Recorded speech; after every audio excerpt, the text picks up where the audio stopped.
बिस्मिल्लाहिर्रहमानिर्रहीम। अस्सलाम वालेकुम। आज के जो टॉपिक अभी हम डिस्कस करेंगे वो है स्ट्रेस स्ट्रेन। फिर इसमें हम लोग देखेंगे स्ट्रेस स्ट्रेन रिलेशनशिप और इसका मेन ग्राफ को देखेंगे।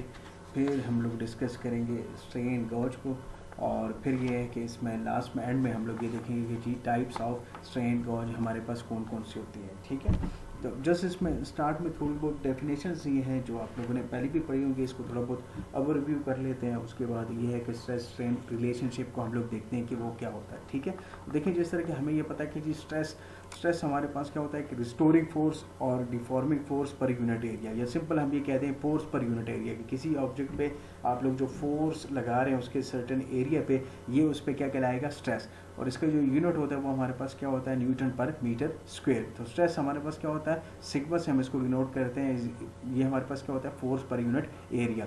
स्ट्रेन हमारे पास क्या होता है चेंज इन शेप पर ओरिजिनल शेप, के जो हमारे पास डिफॉर्मेशन या जो चेंज आई है आप लोगों के पास किसी भी ऑब्जेक्ट में, उसके सब्सटेंस में, किसी के उसमें आप लोगों के पास जो उसकी चेंज आई है लेंथ के अंदर पर ओरिजिनल लेंथ, ये हमारे पास क्या कहलाती है स्ट्रेन कहलाती है। Strain is the change in shape पर ओरिजिनल शेप, और इसके हमारे पास कोई भी यूनिट नहीं होता कि अगर आप लोगों के पास जो लेंथ में जो चेंज आती है, जब आप डिफॉर्म करते हैं उसको with respect to its original length, ये हमारे पास क्या कहलाती है स्ट्रेन कहलाती है।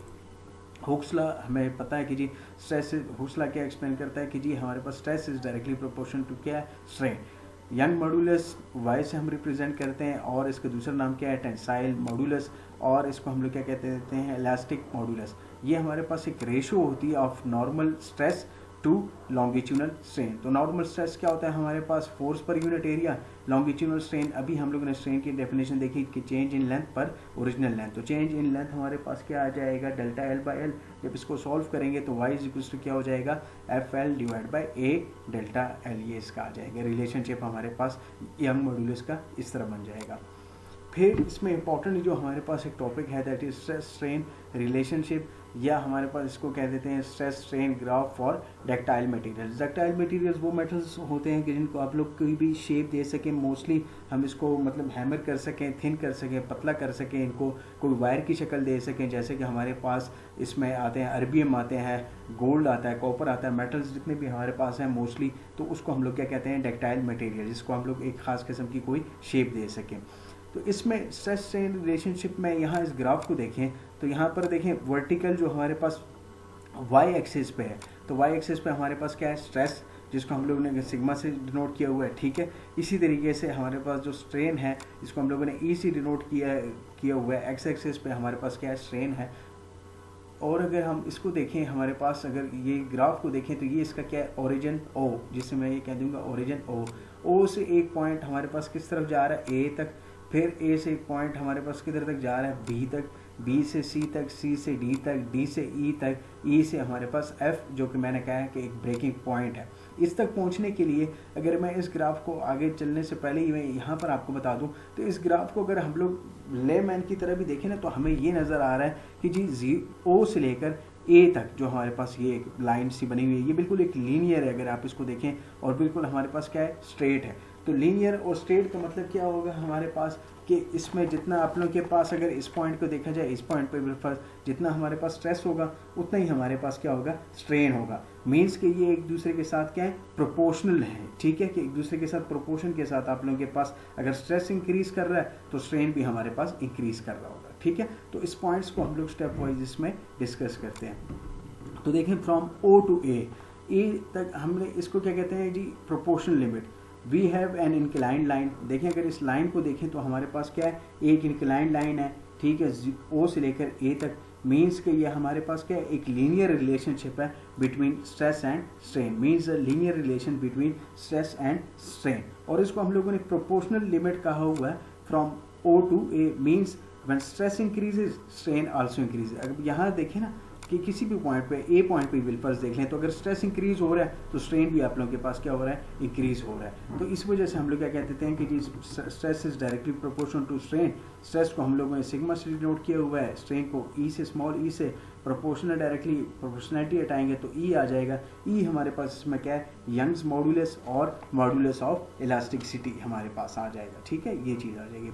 अब अगर देखें इस ए पॉइंट पे यहाँ पर अगर आप लोग देखें ना, मैं आपको एक बात बताना चाह रहा हूँ। यहाँ पर अगर इस ए पॉइंट पे देखें तो यहाँ पर हमारे पास क्या है, स्ट्रेस भी जितना हमारे पास स्ट्रेस है उतना ही हमारे पास स्ट्रेन है।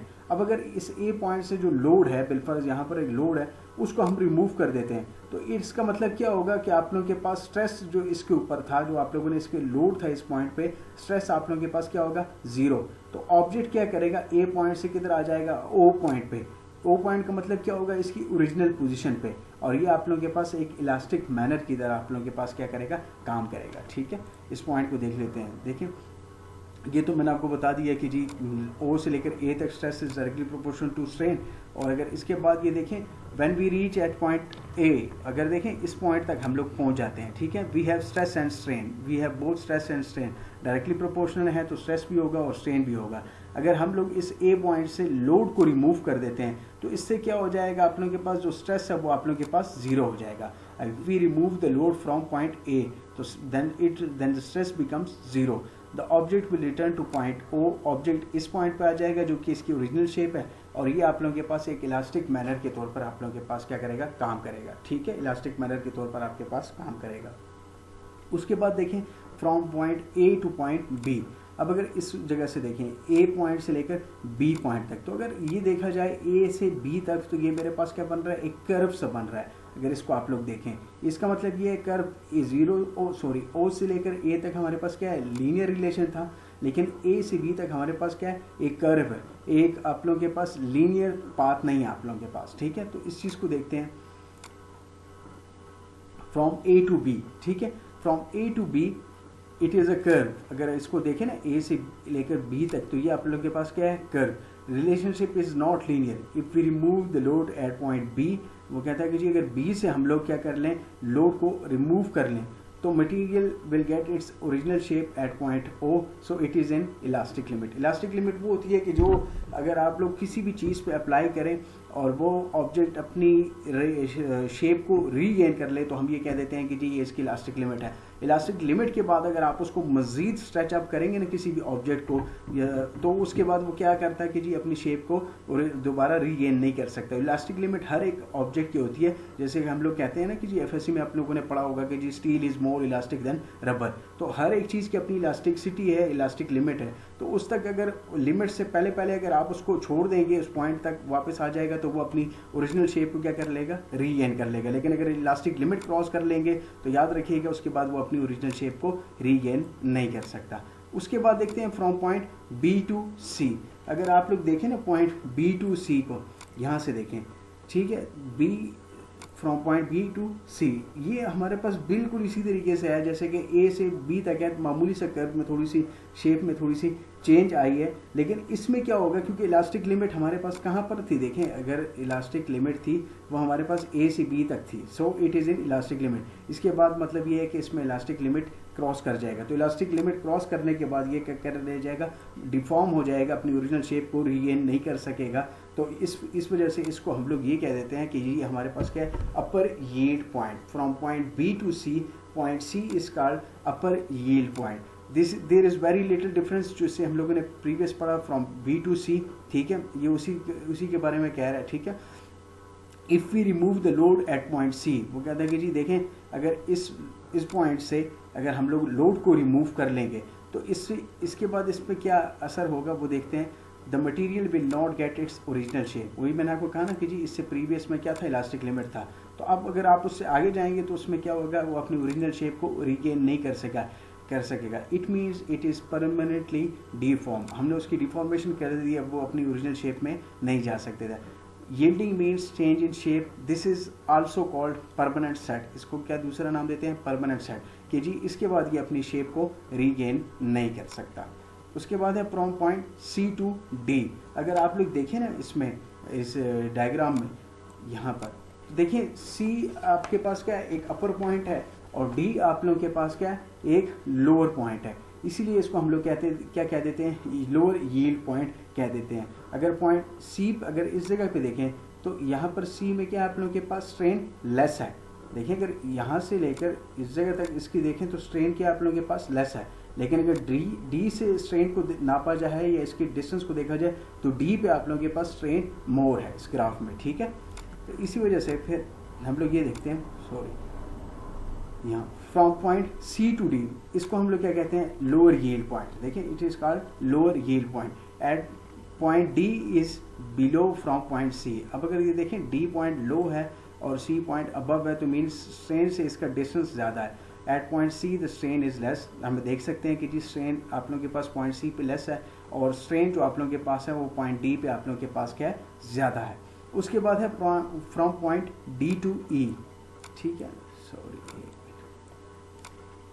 यहाँ देखिए फ्रॉम पॉइंट डी टू ई। अब अगर डी पॉइंट को देखें तो इसमें आप लोगों के पास स्ट्रेन आप लोगों के पास मैक्सिमम है और ज़्यादा है यहाँ पर, और ई पे आप लोगों के पास क्या है, कम है, ठीक है। अगर आप लोग देखें ना स्ट्रेस इसमें आप लोगों के पास क्या है, आप लोगों के पास अगर इस पॉइंट पे देखें तो इस पॉइंट पे आप लोगों के पास जो स्ट्रेन है वो आप लोगों के पास ज़्यादा है, और ये जो ई पॉइंट है इस पे आप लोगों के पास स्ट्रेस ज़्यादा है। देखें इस पॉइंट को देखें कि अपवर्ड्स की तरफ जा रहा है, तो ई पॉइंट पे देखें तो इस पे आप लोगों के पास स्ट्रेस इंक्रीज हो रहा है यहाँ पर, ठीक है, मैक्सिमम स्ट्रेस है यहाँ पर। इस ग्राफ में अगर आप लोग देखेंगे तो एक मैक्सिमम पॉइंट आप लोगों को जो मिलेगा वो आप लोगों को ई पॉइंट मिलेगा, और डी यहाँ पर आप लोगों के पास क्या है, लोअर पॉइंट है, तो मीन्स यहाँ पर क्या है, स्ट्रेन ज़्यादा होगी। ई पॉइंट पर आप लोगों के पास क्या होगा, स्ट्रेस इसमें आप लोगों के पास ज़्यादा होगा, ठीक है।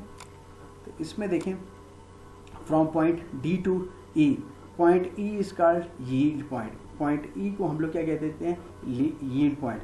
और ग्राफ में हम लोगों ने देखा E is the highest point. ई अब हमारे पास क्या है, ग्राफ में हाईएस्ट पॉइंट। अगर इस ग्राफ को देखा जाए तो ई इसमें आप लोगों के पास क्या है, हाईएस्ट पॉइंट है इसमें आप लोगों के पास, ठीक है। And we are having maximum stress here, और इसी पे आप लोगों के पास क्या होगा, स्ट्रेस इस पे मैक्सिमम होगा। मैक्सिमम किस पे होगा, पॉइंट ई पे होगा। इसके बाद लास्ट देखते हैं इस पे from point E to F. देखें अगर इस ग्राफ को देखें फ्रॉम पॉइंट ई पे क्या है, आप लोगों के पास मैक्सिमम स्ट्रेस है, और एफ पे आप लोगों के पास क्या है, ब्रेकिंग पॉइंट है। मैक्सिमम स्ट्रेस के बाद हमेशा याद रखिएगा उसका ब्रेकेज आउट होता है, ब्रेक पॉइंट इसमें आप लोगों के पास अकर होता है। तो इसमें हमारे पास क्या है कि stress decreases from E to F. अगर आप लोग देखें ना इस ग्राफ को यहाँ पर, तो स्ट्रेस देखें यहाँ पर मैक्सिमम है सबसे ज़्यादा ई पे, लेकिन ये देखें एफ तक आते आते स्ट्रेस क्या हो रहा है, आप लोगों के पास डिक्रीज हो रहा है। ई पे मैक्सिमम है और एफ पे आप लोगों के पास मिनिमम नहीं है, डिक्रीज हो रहा है आप लोगों के पास, ठीक है। इस पॉइंट की मैं बात कर रहा हूँ आपके पास, ठीक है। इस पॉइंट पे क्या आप लोगों के पास stress decreases from E to F in the graph, हम लोगों ने अभी देखा। And strain increases at point F. अगर इस पॉइंट को मैं दोबारा दिखा दूँ तो देखें यहाँ पर स्ट्रेस मैक्सिमम होगा और एफ पे आप लोगों के पास क्या होगा, स्ट्रेन इंक्रीज हो रहा है। देखें अगर ये डाउनवर्ड्स की तरफ जाता जाएगा और आता जाएगा तो स्ट्रेन की तरफ ये क्या हो रहा है, स्ट्रेन इंक्रीज हो रहा है, ठीक है। लेकिन अगर ये ऊपर की तरफ जा रहा है मीन्स तो आप लोगों के पास क्या होगा, स्ट्रेस इसमें आप लोगों के पास इंक्रीज होगा। लेकिन अगर इस पॉइंट पे एफ पॉइंट पे आ जाएगा, स्ट्रेस मैक्सिमम अचीवमेंट इसने कर लिए, मैक्सिमम स्ट्रेस यहाँ पर था, तो यहाँ पर इसका क्या होगा, ब्रेकिंग पॉइंट होगा। मटेरियल यहाँ पर ये क्या कर जाएगा, आप लोगों के पास ब्रेक हो जाएगा, इसीलिए इसको क्या कह देते हैं, ब्रेकिंग पॉइंट कह देते हैं, ठीक है। देखिए एट पॉइंट एफ जो कि आप लोगों के पास ब्रेक पॉइंट था, the material breaks, hence it is called as breaking point. When the material gets maximum stress after that it can break at any given point. तो आप लोगों के पास मैक्सिमम स्ट्रेस आप लोगों के पास ई पे अचीव हो चुका था, ठीक है। देखें ई पे अचीव हो चुका था, उसके बाद इसका ब्रेकेज होना था, तो ब्रेकिंग पॉइंट आना था। तो जब भी मैक्सिमम स्ट्रेस अचीव कर ले कोई भी मटेरियल तो उसके बाद उसका क्या होता है, आप लोगों के पास किसी पॉइंट पे भी वो ब्रेक हो सकता है आप लोगों के पास, ठीक है। इसके बाद हमारे पास है स्ट्रेन गॉज, ठीक है। स्ट्रेन गॉज हमारे पास होता है, स्ट्रेन गॉज एक डिवाइस होती है जिससे हम लोग क्या करते हैं, मेजर करते हैं, हम लोग स्ट्रेन को मेजर करते हैं, ठीक है।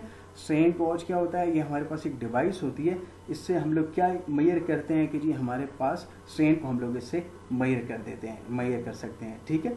और देखें if a metal conductor stretch और कंप्रेस इट्स रेजिस्टेंस चेंजेस। अगर देखें आप लोगों के पास कोई भी मेटल हो, देखिए यहाँ पर ये एक मेटल की वायर में ले लेता हूँ, अगर आप इसको स्ट्रेच कर दें, मतलब इनलार्ज कर दें या इसको कंप्रेस कर दें और थोड़ा कर दें इसको, ठीक है, इसका डायमीटर, इसका मतलब ये आप लोगों के पास जो इसकी पोर्शन है या इसका जो पोजीशन है ये आप लोग क्या कर दें, थोड़ा कर दें। तो ये इधर एक कोड डायग्राम भी थी, मैं आपको दिखा दूँ, ये देखें जिस तरह की ये है कि अगर आप लोग के पास कोई भी मेटल है बिल्फर्स, ठीक है, उस पर आप लोग कोई भी फोर्स लगा रहे हैं, ठीक है, तो फोर्स लगाने से उसका क्या हो जाएगा, आप लोगों के पास लेंथ इसकी एल है तो लेंथ इसकी आप लोगों के पास क्या कर जाएगी, इंक्रीज कर जाएगी, और डायमीटर इसका आप लोगों के पास क्या कर जाएगा, डिक्रीज कर जाएगा, ठीक है। ये एक एग्जांपल के तौर पर मैं आपको बता रहा था, ठीक। इसमें क्या होगा कि जब जब भी आप किसी मेटल कंडक्टर को स्ट्रेच या कंप्रेस करते हैं तो उसकी रेजिस्टेंस में चेंजेस आती हैं। वो किस वजह से आती हैं? Because its length changes. आप लोगों के पास उसकी लेंथ चेंज हो रही होती है, उसकी डायमीटर चेंज हो रही होती है, और उसकी जो रेजिस्टिविटी है वो आप लोगों के पास चेंज हो रही होती है, ठीक है। और जब भी हमारे पास चेंज इन रेजिस्टिविटी होती है, इससे हम लोग क्या कहते हैं? Piezo resistive effect. ये आगे आ भी जाएगा, मैं आप लोगों को बता भी दूंगा। इसको हम लोग क्या कह देते हैं? फिजियो रेजिस्टिव इफेक्ट कह देते हैं। हमें ये पता है कि जी स्ट्रेस क्या होता है आप लोगों के पास? Force per unit area. और स्ट्रेन क्या होता है आप लोगों के पास? जिसको हम लोग कैपिटल ई से रिप्रेजेंट करते हैं, change in length per original length. ये हमारे पास इसकी डेफिनेशन होती है। तो वो कहता है कि जी व्हेन अ सिलिंड्रिकल वायर, कोई भी आप लोगों के पास सिलिंड्रिकल वायर है, इसको जब आप लोग स्ट्रेच या कंप्रेस कर देते हैं तो इसकी रेजिस्टेंस चेंज होती है। और यही जो चेंज इन रेजिस्टेंस है ये हमारे पास क्या कहलाती है? स्ट्रेन गॉज, ठीक है। इसको हम लोग क्या कहते हैं? Strain gauge. वही जो आप लोगों को मैंने कहा ना, ठीक है, किसी भी मटेरियल के रेजिस्टेंस में जो आप लोगों के पास चेंज आती है वो हमारे पास क्या कहलाती है? स्ट्रेन गॉज, ठीक है। और जिससे स्ट्रेन गॉज से हम लोग किस चीज़ को मेजर करते हैं? याद रखिएगा, स्ट्रेन को हम लोग मेजर करते हैं, ठीक है। आगे आ जाएगा जब हम लोग टाइप ऑफ स्ट्रेन गॉजेस पढ़ेंगे तो आपको समझ आ जाएगी कि जैसे हम लोग मेजर कैसे करते हैं रेजिस्टेंस को, ठीक है। एक और डेफिनेशन गॉज फैक्टर जिसे हम लोग कहते हैं GF, ये हमारे पास क्या होता है? Equals change in resistance divide by strain. तो चेंज इन रेजिस्टेंस क्या होता है आप लोगों के पास? Delta R divide by capital E। तो E हमारे पास पता है कि जी change in length per original length है, तो इसको अब फॉर्मूला में अप्लाई करेंगे तो आप लोगों के पास इसका रिलेशन इस तरीके से बन जाएगा। तो मेटल कंडक्टर कि कोई भी जब हम उसको क्या कर देते हैं कि जब हम लोग उसको स्ट्रेच कर देते हैं या कंप्रेस कर देते हैं तो उसकी चेंजेस आती है इसके डायमेंशंस में। उसमें क्या आ जाएगा? लेंथ में चेंजेस आएंगी, डायमीटर में चेंज आएंगी, और रेजिस्टिविटी में चेंज आ जाएगी। वही जो मैंने आपको कहा ना कि जी रेजिस्टिविटी भी जब हमारे पास चेंजेस आती हैं, इसको हम लोग क्या कहते हैं? Piezo resistive effect. और ये जो आप लोगों के पास its resistance will also change, तो इसकी जो रेजिस्टेंस है वो चेंज हो रही है, इसको हम लोग क्या कहते हैं? स्ट्रेन गॉज कहते हैं, ठीक है। फिर उसके बाद एक एग्जांपल लेते हैं। कहता है कि जी consider a cylindrical wire of length L and diameter D, when a tensile force is applied its dimension changes when it stretch, ठीक है। कहता है कि जी आप लोग इसकी एक ऑब्जेक्ट लें, वो ये कह रहा है कि जी एक सिलिंड्रिकल वायर लें जिसकी आप लोगों के पास लेंथ क्या है? L है, और डायमीटर इसका क्या है? आप लोगों के पास D है। और वो कहता है कि जी इस पर आप लोग एक टेंसाइल फोर्स लगाएं, स्ट्रेच करें इसको, तो इसकी जो आप लोगों के पास चेंजेस आएगी उसको नोट करें। तो देखें जो इसकी लेंथ है L है, ओरिजिनल लेंथ L है, जो इसकी चेंजेस आएंगे वो आप लोगों के पास जब इस पर आप लोग फोर्स अप्लाई करेंगे, जाहिर बात है कि इसकी डिफॉर्मेशन आप लोगों के पास क्रिएट हो जाएगी, शेप में आप लोगों के पास चेंजेस आ जाएंगी। तो इसकी जो आप लोगों के पास लेंथ है वो इंक्रीज कर जाएगी डेल्टा L, और जो इसकी डायमीटर है वो आप लोगों के पास डिक्रीज कर जाएगी। इसको हम लोग कैसे रिप्रेजेंट कर रहे हैं? Del D। L is the length, A इसका आप लोगों के पास एरिया है, D इसका डायमीटर है, R इसमें आप लोगों के पास इसका रेजिस्टेंस है। तो हमें ये पता है as we know R is equals to rho L by A। इस रिलेशन से हमें ये पता चलता है कि जब भी हम लोग लेंथ को चेंज करेंगे उसका मतलब क्या होगा? Resistance will also be changed.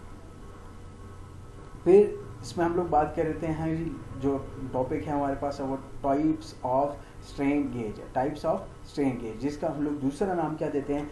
Bonded strain gauge या बॉन्डेड ओवर अ मटेरियल। इसको हम लोग ये दूसरा नाम दे देते हैं कि जी कि हम लोग किसी भी मटेरियल के ऊपर इस स्ट्रक्चर को क्या कर देते हैं? बॉन्ड कर देते हैं, ठीक है। इस वजह से इसका नाम क्या कह रहा है कि जी बॉन्डेड स्ट्रेन गेज, ठीक है। यहाँ पर ये देखें तो इसको बॉन्ड कर दिया है एक स्ट्रक्चर के ऊपर, तो इस वजह से वो ये कह रहा है कि जी बॉन्डेड स्ट्रेन गेज हमारे पास ये आता है, ठीक है। कहते हैं कि जी strain gauge is a device use to measure strains. मैंने आपको पहले बताया कि जी स्ट्रेन गेज हमारे पास एक डिवाइस है जिससे हम लोग मेजर किस चीज़ को करते हैं? स्ट्रेन को करते हैं।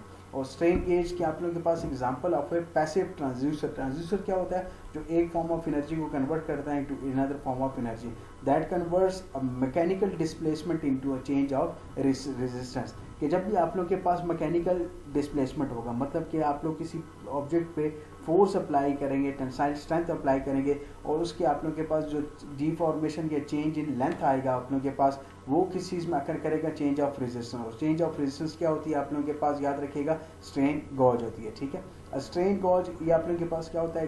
Thin wafer like device that can be attach to a variety of materials to measure applied strain, ठीक है। जिससे हम लोग स्ट्रेन गॉज से क्या कर सकते हैं कि जी आप लोग इससे डिफरेंट मटेरियल्स पे इसको अप्लाई कर सकते हैं, ठीक है। और इससे हम लोग मेजर किस चीज़ को करते हैं? स्ट्रेन को हम लोग इससे मेजर कर देते हैं, ठीक है। इस तरह का स्ट्रक्चर होता है bounded strain gauge, directly attach किसी भी ऑब्जेक्ट के साथ आप इसको अप्लाई कर सकते हैं।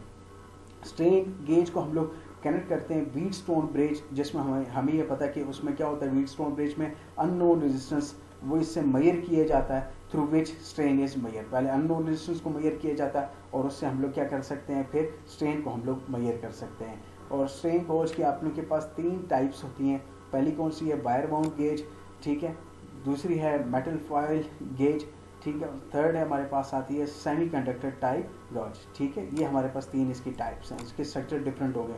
वायर बाउंड गेज में अगर आप लोग इसको देखें ना, तो इसमें क्या होता है, आप लोगों के पास देखें ये जो आप लोगों को हाईलाइटेड पोर्शन नज़र आ रहा है ना, ये आप लोगों के पास एक कोई भी वायर है, सिलिंड्रिकल वायर है, ठीक है, जिसको आप लोगों ने क्या किया हुआ है, अटैच किया हुआ है व्हीटस्टोन ब्रिज के साथ। और ये आप लोगों के पास सैंडविच हुई है बिटवीन 2 थिन पेपर्स। अगर आप लोग देखें ना, थिन पेपर्स होंगे, या इसको आप लोग क्या कहते थे, हमारे पास बेकिंग मटेरियल होता है, इसको हम लोग क्या कहते थे, बेकेलाइट। इसके साथ इसको मतलब ये अटैच कर देते हैं, ठीक है, या पेस्ट कर देते हैं। इट कैन बी अटैच और paste on material to find strain. और इसको हम लोग किसी भी मटेरियल के ऊपर अटैच भी कर सकते हैं, या इसको आप अटैच भी कर सकते हैं जिस तरह थिन पेपर्स के आपके पास हैं, या इसको आप लोग पेस्ट भी कर सकते हैं सर्टेन मटेरियल पे। तो इससे आप लोग किस चीज़ को फाइंड कर सकते हैं, स्ट्रेन को। और इसकी जो डायमीटर होती है इस वायर की, जो वो आप लोगों के पास वेरी लो होती है, याद रखिएगा 0.025 mm की होती है आप लोगों के पास, ठीक है। इट कैन बी रोल्ड और सैंडविच, जिस तरह के अगर आप लोग देखें इसको रोल कर दिया या इसको रोल कर दिया या सैंडविच कर दिया बिटवीन 2 थिन पेपर्स, या बेकेलाइट जो आप लोग को मैंने बताया कि मटेरियल है बेकिंग के लिए, बाकी इसमें फिर सीमेंट वगैरह अटैच कर देते हैं इसके साथ अटैच करने के लिए, ठीक है, स्ट्रेंथ देने के लिए। और इससे फिर हम लोग किस चीज़ को फाइंड कर सकते हैं, स्ट्रेन को। तो ये वायर बाउंड गेज का स्ट्रक्चर कुछ इस तरीके से है, ठीक है। दूसरी इसकी टाइप आप लोगों के पास क्या है, मेटल फॉयल गेज। जो देखिए ये मेटल फॉयल गेज जिसमें आप लोगों के पास मामूली से कर्व भी है, देखिए ये आप लोगों के पास मेटल फॉयल गेज है। ये हमारे पास एक प्रिंटिंग सर्किट होता है, जो कि हम लोग एक फॉयल पे इसको बनाते हैं, ठीक है। किसी भी फॉयल पे इसको चिपका भी सकते हैं, और इसके ऊपर हम लोग क्या कर देते हैं, एसिड रेजिस्टिंग इंक को यूज़ करते हैं। वो इसलिए यूज़ करते हैं कि जब इसको आप लोग सर्किट को वॉश भी कर लें, तो उसके बाद ये जो आप लोगों के पास इसका जो ये सर्किट बना हुआ है ये डिसअपियर ना हो। It is made up of printing circuit on a file, ठीक है। एक फाइल के ऊपर आप लोग एक प्रिंटिंग सर्किट बनाते हैं। Acid resisting ink is used, एक एसिड रेजिस्टिंग इंक यूज़ की जाती है, so that after washing circuit does not disappear, कि अगर आप इस फाइल को वॉश भी कर लें किसी भी एसिड के साथ, तो आप लोगों के पास ये सर्किट जो आप लोगों के पास है ये डिसअपियर ना हो। और 2 ends are called as soldering tab, और ये इसके आप लोगों के पास सोल्डरिंग टैब्स हैं, जिसके साथ आप अगेन एंड अगेन इसके साथ लीड्स को अटैच कर सकते हैं, और जो कि आगे किसके साथ अटैच हैं, व्हीटस्टोन ब्रिज के साथ अटैच होते हैं, जिससे आप लोग फिर क्या किस चीज़ को फाइंड कर सकते हैं, स्ट्रेन को फाइंड कर सकते हैं। ये आप लोगों के पास मोस्टली इस तरह के जो फाइल गेज हैं ये आप लोगों के पास रोड की मैपिंग के लिए यूज़ होते हैं, जहाँ पर आप लोगों के पास कर्व्स क्रिएट हो। तो सिंपल से इसका एक स्ट्रक्चर है, इसको मैं एंड पे दोबारा आप लोगों को ओवरव्यू कर दूंगा। थर्ड जो हमारे पास है सेमीकंडक्टर टाइप गेज है। सेमीकंडक्टर का मतलब क्या होता है, सेमी का मतलब होता है हाफ, तो हाफ कंडक्टर मीन्स कि आप लोगों के पास बिटवीन इंसुलेटर एंड कंडक्टर हमारे पास ये होता है, ठीक है। इसका अगर स्ट्रक्चर देखें तो ये आप लोगों के पास इसका क्या होता है, गॉज एलिमेंट होता है, ठीक है। ये इसका गॉज एलिमेंट है, ठीक है, जो कि यूजुअली हमारे पास किस से बना होता है, गोल्ड से हमारे पास ये बना होता है। और गोल्ड हमारे पास ये हमें पता है कि जी ये जो इसकी ये जो है ना, ये मटेरियल आपकी बात कर रहा हूँ, तो ये हमारे पास किस लिए बना होता है, गोल्ड से। और गोल्ड हमें ये पता है कि जी हमारे पास एक गुड कंडक्टर है। जिस तरह गोल्ड के बाद हमारे पास आता है सिल्वर आता है, कॉपर आता है, तो ये उसकी फिर प्राइस की कॉस्ट की बात आ जाती है। इस वजह से हम गोल्ड्स को इतना ज़्यादा यूज़ नहीं करते, लेकिन गोल्ड आप लोगों के पास एक अच्छा खासा कंडक्टर है। तो इसमें क्या होता है, ये जो गॉज एलिमेंट होती है ये आप लोगों के पास क्या होती है, ये हमारे पास डोप की होती है। डोपिंग का मतलब क्या होता है कि पी टाइप और एन टाइप मटेरियल से मिलकर ये आप लोगों के पास बना होता है। पी टाइप आपको पता है कि जी उसमें आप लोगों के पास होल्स होते हैं, मीन्स के पॉजिटिव आयंस, उसमें आप लोगों के पॉजिटिव चार्जेस होते हैं। एन टाइप का मतलब क्या होता है कि उसमें आप लोगों के पास नेगेटिव चार्जेस होते हैं, मीन्स के उसमें आप लोगों के पास इलेक्ट्रॉन्स होते हैं। हमें ये पता है कि जी जब इनको आप लोग ग्रुप 5 के साथ मिलाते हैं या ग्रुप 3 के साथ मिलाते हैं, तो एक्स्ट्रा जो आप लोगों के पास इलेक्ट्रॉन क्रिएट होता है यहाँ पर, और यहाँ पर क्या होता है, एक होल आप लोगों के पास क्रिएट होता है। कि जब भी आप लोग सेमीकंडक्टर जिस तरह के सिलिकॉन, जर्मेनियम, फ्रांसियम, ये आप लोगों के पास हैं, ग्रुप 4 के एलिमेंट्स हैं, जब इनको आप लोग ग्रुप 3 के साथ अटैच करेंगे तो ज़ाहिर बात है कि 7 आउटर मोस्ट शेल में इलेक्ट्रॉन्स आ जाएंगे तो एक होल क्रिएट हो जाएगी, इसको आप लोग पी टाइप कहते हैं। इसी तरीके से एन टाइप में जब आप लोग ग्रुप 4 को ग्रुप 5 के साथ अटैच करेंगे तो आउटर मोस्ट उसका जो शेल है ऑक्टेट 8 इलेक्ट्रॉन्स तो कंप्लीट हो जाएंगे और एक एक्स्ट्रा इलेक्ट्रॉन क्रिएट होगा जो कि हमारे पास फ्लो ऑफ इलेक्ट्रॉन्स के लिए होता है, जिसको आप लोग इलेक्ट्रिसिटी की टर्म्स में यूज़ करते हैं। ठीक है, तो इसमें आप लोगों के पास जो सेमीकंडक्टर टाइप गॉजेस है इसमें आप लोगों के पास सिंगल टाइप भी है, डबल टाइप भी है। डबल टाइप का मतलब ये है कि उसमें आप लोगों के पास एक एन टाइप होगा और एक आप लोगों के पास पी टाइप होगा।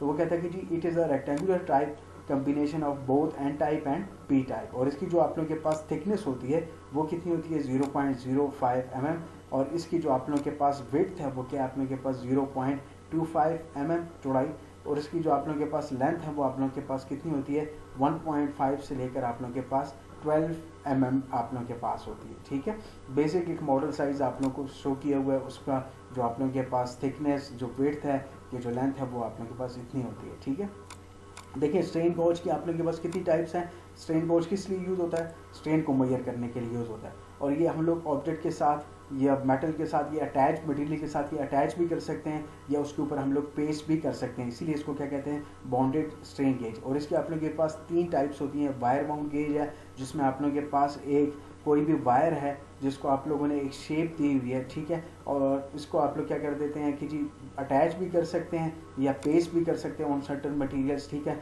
जो कि थिन पेपर के अंदर आप लोगों के पास क्या अटैच होती है। और ये अदर एंड इसके किसके साथ अटैच होते हैं व्हीट स्टोन ब्रिज के साथ, जिससे हम लोग क्या कर देते हैं अननोन रेजिस्टेंस को फाइंड करते हैं, और उसके बाद हम लोग किस चीज़ को फाइंड कर सकते हैं स्ट्रेन को फाइंड कर सकते हैं। इसके बाद ये क्या है मेटल फॉयल गेज, कि किसी भी फॉयल पे मेटल फॉयल पे आप लोगों के पास एक सर्किट बनाओ, इस सर्किट को आप लोग फिर क्या करते हैं वॉश अप करते हैं एसिड के साथ। तो एसिड के साथ वॉश करने का मकसद यही होता है कि जो सर्किट है ये आप लोगों के पास डिसअपियर ना हो। फिर यहाँ पर आप लोगों के पास 2 सोल्डरिंग टैब्स हैं जिसके साथ आप लोग क्या कर सकते हैं लीड्स को अटैच करके इसके साथ व्हीट स्टोन ब्रिज अटैच कर लेते हैं, जिससे आप लोग अननोन रेजिस्टेंस फाइंड करते हैं। अननोन रेजिस्टेंस के बाद इसमें हम लोग क्या कर सकते हैं स्ट्रेन को फाइंड कर सकते हैं। इसी तरीके से ये भी आप लोगों के पास सेमीकंडक्टर है, इसमें आप लोगों के पास सिंगल टाइप है और फिर आप लोगों के पास एन टाइप पी टाइप दोनों टाइप हैं, और इसमें भी आप लोगों के पास लीड्स होती हैं जो कि आप लोगों के पास अटैच हो जाती हैं व्हीट स्टोन ब्रिज के साथ, जिसमें आप लोग अननोन रेजिस्टेंस फाइंड करते हैं, और अननोन रेजिस्टेंस फाइंड करने के बाद हम लोग इसमें क्या कर सकते हैं